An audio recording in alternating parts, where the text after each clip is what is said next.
Today on Hatching for Health, we've got a mother of an autistic child, we've got a doctor that diagnoses it, and a managing director of Therapy for Life. This is the connection of it all.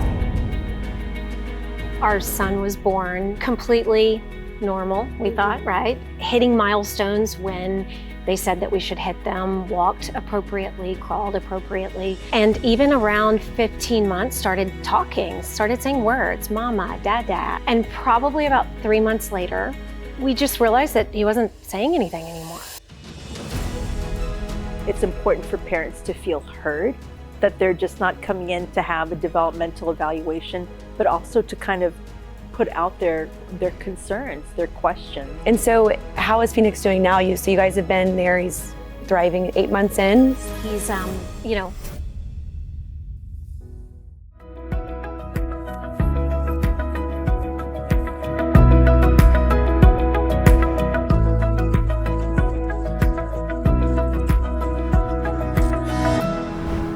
Hi, I'm your host, Jessica Hatch. We are inspiring hope, spotlighting rare battles, and uniting families. Today we are talking about autism, and we are going to be joined by three lovely guests. We have Perri, Palermo, Matami. Additionally, we have Dr. Rodrigues and Karman Lovely. So welcome to the show, you guys. Thank you. Yeah, I'm so glad to have all three of you here. We've got a mother of an autistic child, we've got a doctor that diagnoses it, and a managing director of Therapy for Life. This is the connection of it all for families out there that are tuning in to be able to learn where to go, really. So tell me, Perri, so you were managing director of this organization. How long ago did it start? So we started way back in 2006 as a speech therapy learning center, and then we expanded into applied behavior analysis therapy and occupational therapy. Okay, because you're a speech pathologist, correct? Or speech therapist? Okay. And a mom of a son who has autism as well. Okay, so you were inspired in multiple capacities to do what you do. Yes. And so how did you meet the, I guess now, medical director, Dr. Rodrigues, to be a part of your organization? For years and years, her evaluation reports crossed my desk. Really? And I had to meet her. And it started from there. So these facilities, like they require a medical director like on staff to be a part of being able to have that option for kids to come there and learn in all these different unique ways. So actually that's what sets us apart.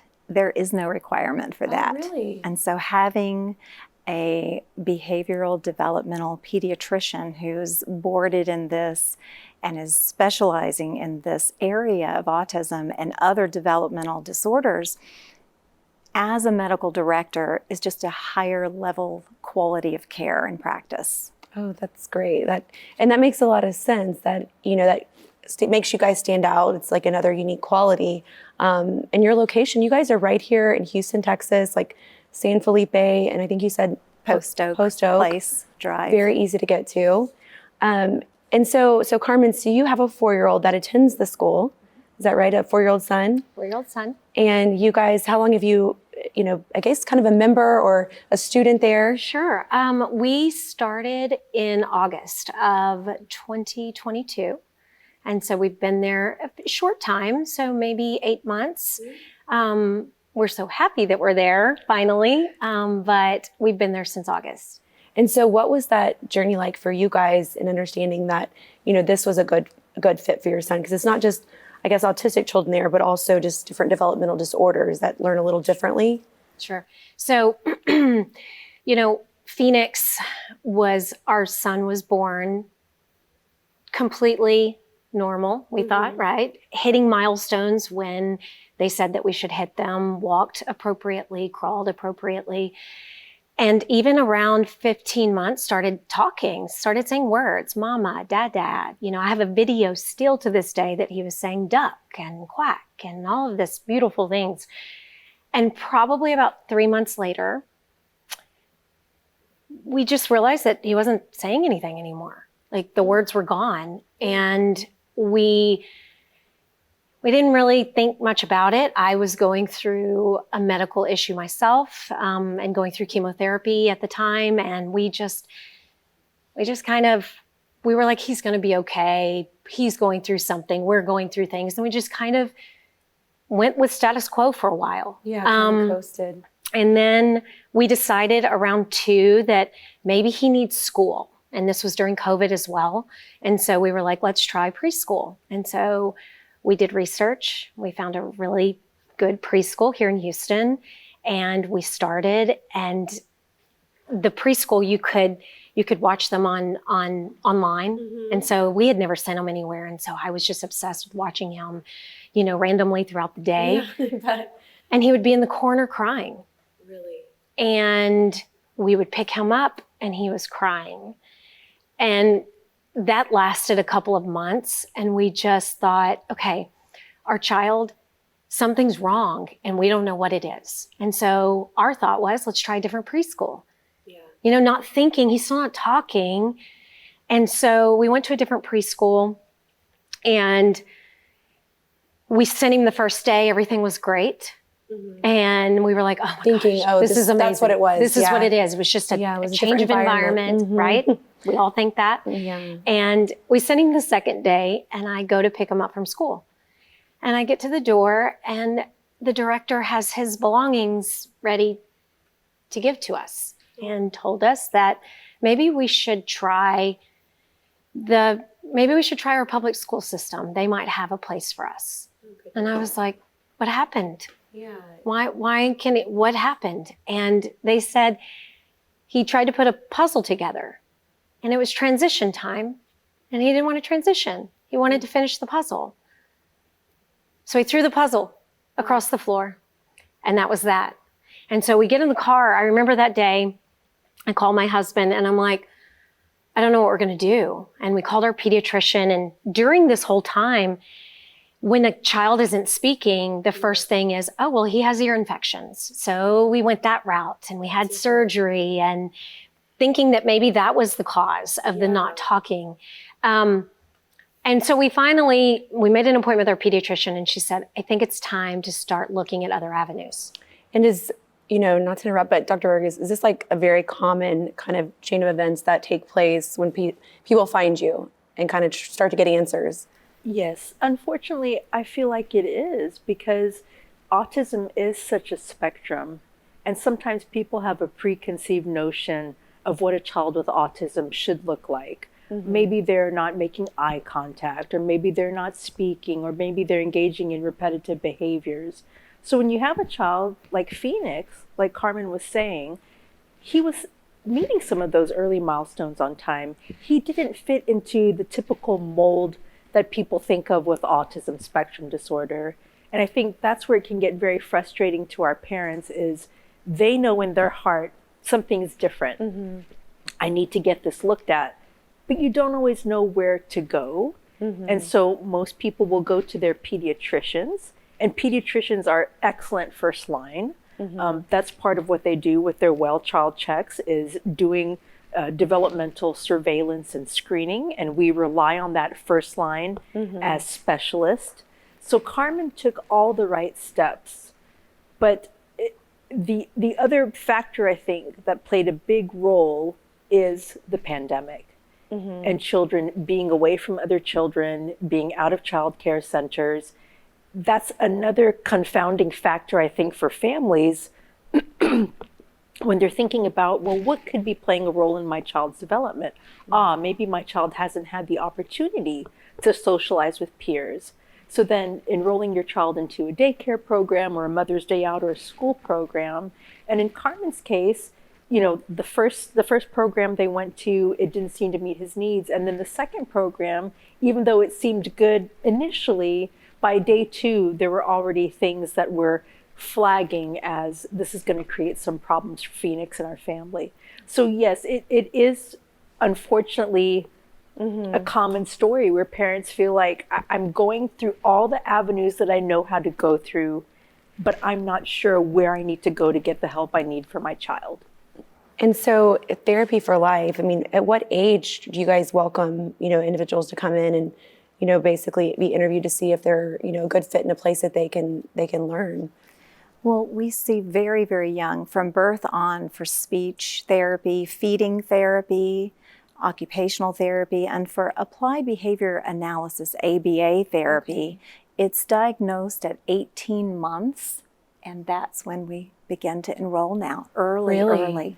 Okay. And is it something that, because like even the name itself, Therapy for Life, I feel like autism, it's not something that you fix, you just learn differently. And I think some of these children are more brighter than the rest of us even, but what's the typical timeline that they do stay there? And I mean, you guys go up to middle school, or what age is it? No, we start thinking about school readiness from the very beginning. Okay. So we even have classrooms set up. So children are not in isolated little therapy rooms like traditional ABA. They're in classrooms, and it looks just like a preschool. And so they start transitioning and into programs from the very beginning. They're on a trajectory to be here for a short amount of time, intensive treatment and therapy, so that we can transition them into a more traditional curriculum or even a special curriculum. I see. Okay. So Karman, to come back. So at this point, you guys, I guess kind of from the different feedback, started to look. And so how did you connect with their school? I don't know how easy it is to find them, if you can. Well, and I think that it's very interesting. Dr. Rodrigues nailed it when she said that that's what we felt, right? And those were the avenues we chose because that's all we knew to do. And so I went home and I just started Googling and was like, schools for children with developmental delays, because we knew there was some kind of developmental delay. And we just kept looking. And I remember being on 45, I called Therapy for Life, and someone answered the phone.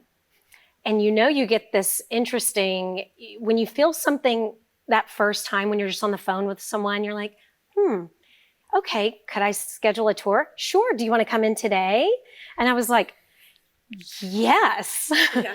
And so my husband and I, we met Perri first thing, and we knew immediately that this is exactly where we belonged. This is the place for Phoenix. And we were scared.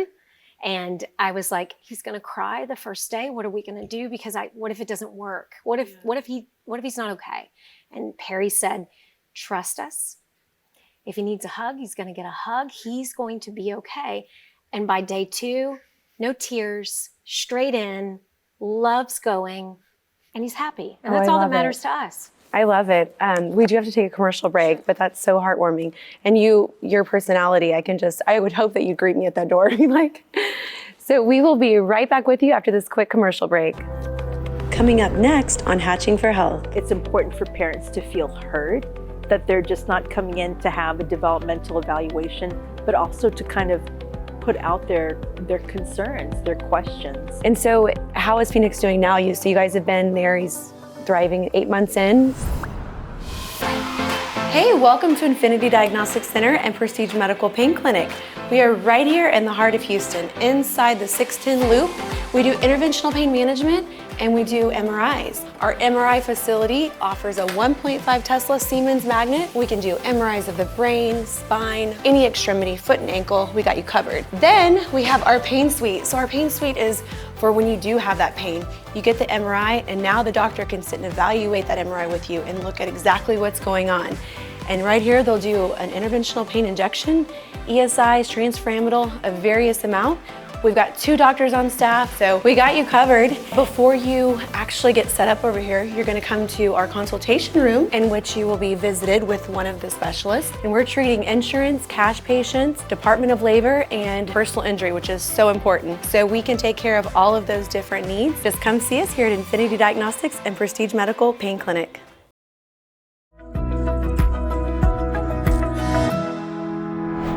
Welcome back from the break. If you have just joined us, we are talking about autism, and we're talking specifically about a school by the name of Therapy for Life, where we have the managing director and a mother of a child attending, as well as their medical director.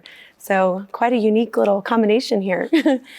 So right before the break, we were talking about your son's first days at Therapy for Life, Mr. Little Phoenix. So, and how much they embraced him, and it just was an immediate, we found the right place, So when a child hasn't been diagnosed and they're kind of on that hunt, or I say their parents on that hunt to kind of find out what's going on, where can we, find a better home to get this child the learning that they need? Is Dr. Rodrigues, you have a practice, you actually see patients at their location, is that right? Yes. So we have a pretty innovative clinic model there at Therapy for Life. We call it our MATCH program. And what it is a multidisciplinary assessment team, the multidisciplinary assessment team for children. And so children come in for a diagnostic evaluation. They would see me as a developmental behavioral pediatrician. I take a comprehensive history. I do a developmental evaluation, neurological examination, and so forth. But then we also have on-site speech language therapy and occupational therapy. And for children whom there's a high suspicion of autism spectrum disorder, we can also schedule parents to come in and have their child assessed for applied behavior analysis, or ABA. That's great. So you're actually double board certified in developmental behavioral pediatrician, correct? So Yes, you're like and a perfect general fit pediatrics, yes. for them. That is great. So if a mother, watching, or father is like, I've been looking for a place to get in because it seems like it's really difficult to get appointments and get these diagnoses, they could actually contact you guys at your location and be seen. Okay, we definitely need to provide that information. And so is that visit typically like an hour, 2 hours? What kind of evaluation timeline is that when they come in? It's usually 2 hours, sometimes longer than that. I just try to take as much time as I can with families so that they can tell me about what their concerns are, basically from the beginning. And I know, like Perri was saying earlier, that we diagnose children with autism as young as 18 months. It's interesting when you talk to families of kids with autism spectrum disorders, because I feel like mothers know it even before then. Mm-hmm. And it's just very intimate for people to share their story about what their concerns are, when those concerns started, everything that they've tried to do on behalf of their child. And those kinds of stories can't be rushed through. That's all an important piece of what affects the child, what affects the family. And it's important information. It's important for parents to feel heard, that they're just not coming in to have a developmental evaluation, but also to kind of put out their concerns, their questions. I think that's great. And even, going to a place where that's their next step. In fact, if they have the diagnosis that, they were expecting their child to potentially have. So kind of getting a tour all in one in that moment, I think it just probably brings a lot of comfort to these families, and even seeing other children there, in similar situations. And so how is Phoenix doing now? So you guys have been there, he's thriving 8 months in. He's thriving. He's, autism is lots comes with that, right? And so day by day, you have good days, you have bad days, but overall, the progress that we've made, the words that we're saying now, not, he didn't ever want to brush his teeth at all, and it was a two-man job just to get the toothbrush in. And this week we got the toothbrush in, no toothpaste, but we got the toothbrush in, and we are brushing. And so it's great. It's beautiful. And I think more than anything, he's happy. That's all that I think most parents want. You just want your child to be happy. And so he's happy. Yeah. And you've got that, check that box to, pick him up and come home to, another environment of love and to be able to thrive in. Is a time like any other school, like 7 or 8 a.m.? What time do people get dropped off? Either at 8 or 8:30 in the morning, and the children spend all day. Really? It's intensive therapy. They spend all day. They have a great time. It looks like a preschool. They've got their snacks and their lunches and their outdoor time and naps. Is there naps? That is probably sometimes so right. they need naps. They get tired. Yeah, of course. So explain a little bit, because I know like ABA is like the gold standard, and that stands for, you had mentioned earlier, what is that acronym? Applied behavior analysis. Okay. And so when you say that versus like occupational, or there's kind of a line of these, right? ABA doesn't cover everything. So that's exactly true. So applied behavior is not a substitute for speech therapy. Children still need that speech and language therapy. Many have feeding difficulties, challenges, and they need that feeding therapy. And then occupational therapy works on more of the fine motor skills to prepare them to write and to be able to do activities of daily living like dressing and buttons and toileting and feeding themselves. And so applied behavior analysis, while it does encompass those areas, it doesn't replace the need for those very special therapies. Yeah, makes complete sense. So as far as like cost associated insurance, like what all is accepted? Are y'all on with all the insurance carriers? And is this something that insurance covers?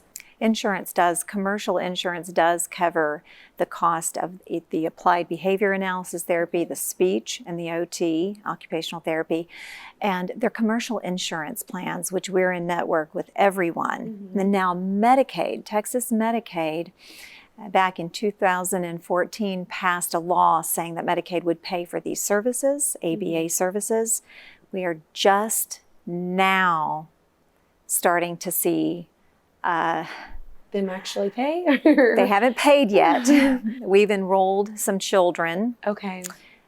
We haven't seen any processing. And Okay. it's been nearly 6 months. Really? 6-7 months. Okay. Yes. Because you guys did the process to get in network with them. We wanted to see all children. Be able to accept, All children. And that's a beautiful thing. So you're doing your part. Now Medicaid needs to do their part to show that, they will be a payer and because that's an extreme help. I mean, I don't know how many children you guys can actually service there at that location. I mean, that's a good question. Are you guys at capacity or like where are you guys at? We are opening 3 new classrooms and we'll have a capacity for 100 full-time students, children. We're at a little over 60 now.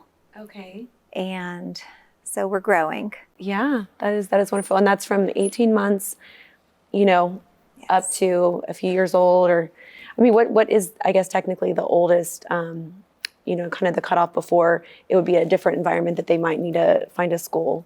So some children start later. They start when they're 5. They start when they're 6 with these therapies. And we kind of say that a cutoff starts to be around 9, 10. And that's when the insurance companies really want these children to be in school. To be able to, go to that. And speaking of that, like, do you think going, into a public school system is a good direction at that point, or is it better to kind of have more of a private school setting?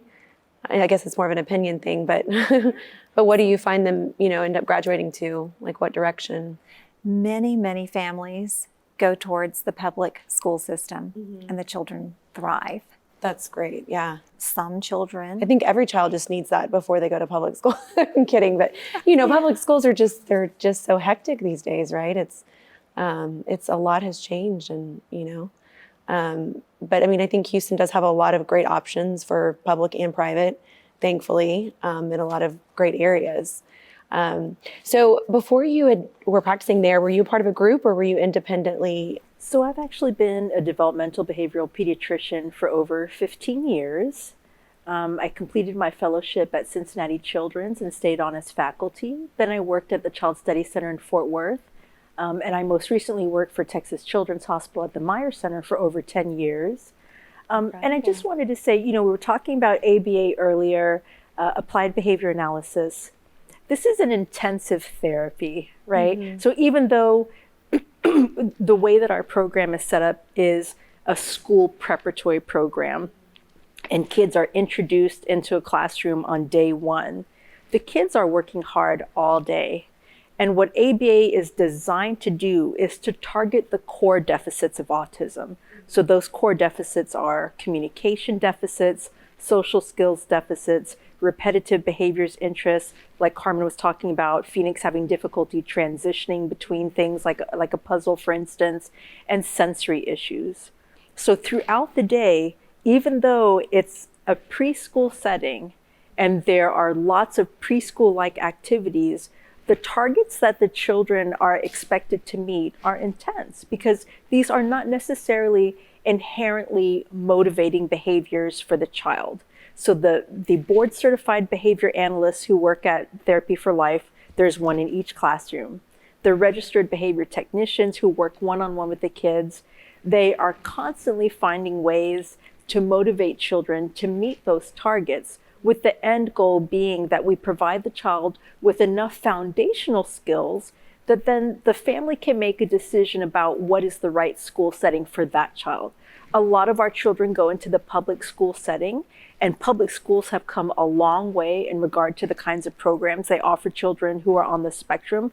Many school districts have specialized programs for kids with autism spectrum disorder. There are also schools in our community that specialize in meeting the needs, not just of kids on the autism spectrum, but kids with learning differences, or kids who have neurodevelopmental divergence in one degree or another. So we hope that in the short time that we have kids at Therapy for Life, that we make a big enough impact in their core areas of deficit with the speech language therapy, with the occupational therapy, that they have enough foundational skills to really access whatever curriculum the family wants to access for that child. That's like very well explained and well put. So helps kind of connect all the dots for me too. And I think the fact that you offer like, you know, all those areas, because I have a friend in Los Angeles and I feel like she goes to 3 different places a day, dropping her son off and picking him up for like the speech, it's like, whoa, like that's so much, you know, to be able to go to one place and have those different therapists available is huge. Is that very common, or is it a little more unique that what you offer? Ours is very unique. Okay. And that is commonly what parents tell us. Yeah. They're like, wait, everything's here? Repeat that? And I guess with Phoenix, so he's 4, and is your kind of plan to have him there? Do you have just kind of to see how he does, and then from there you'll determine like the next route and what age? I think we've come to the understanding that we take small gains, right? And so our goal, of course, we want him to go to school one day, right? I just don't know what one day looks like. He's doing great with ABA, and then he gets speech 5 days a week and occupational 3 days a week. So all of those therapies are just, they're amazing, and we can see progress. So, you know, I don't know that we have a time limit yet. We will take the guidance of the professionals, and of course. you know. Well, I really appreciate all 3 of you coming on and just kind of shining some light on this and helping a lot of other people know about it. So thank you guys for being here. Thank you. It's a pleasure. Thank you. Yeah, and thank you all for tuning in to another episode of Hatching for Health. We'll see you right back here next Saturday.